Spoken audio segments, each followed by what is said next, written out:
A shocking and surprising moment in the soccer community Monday morning as Team Canada's women's soccer team had an early exit from the World Cup, marking their worst finish in the tournament in over a decade. They didn't play that well. They made some mistakes.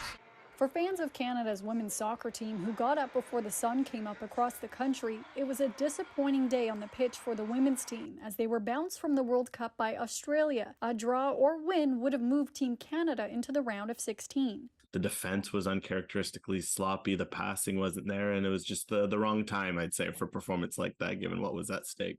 The Olympic champions dropped the match in an oh so not pretty way, a 4-0 loss to the 10th place co-host of the tournament, a moment most experts and fans didn't see coming. And I think it was the big surprise just to see how out of it they were. I think it's something where, look, soccer can be a cruel game. I think it's something if they went out and fought hard, you lose 1-0, it happens, you see it all the time. But for them to be so flat and to lose 4-0, it's a huge surprise. I think a big reason why they were Olympic champions was that their back was up against the wall a few times. They always found a way. It's disappointing. I feel like if we had won the first game against Nigeria, we wouldn't have been in such a touch-and-go position.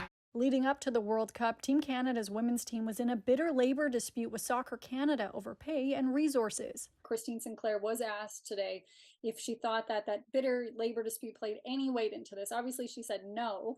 But do you think that played a little bit into the mental game of this all?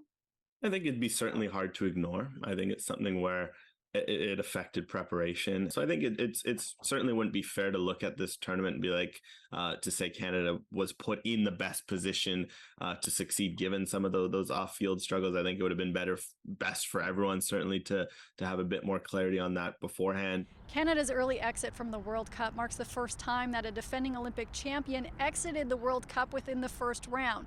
Now their Olympic quest will continue in 6 weeks when they take on Jamaica in Olympic qualifiers. For City News, I'm Lindsay Dunn.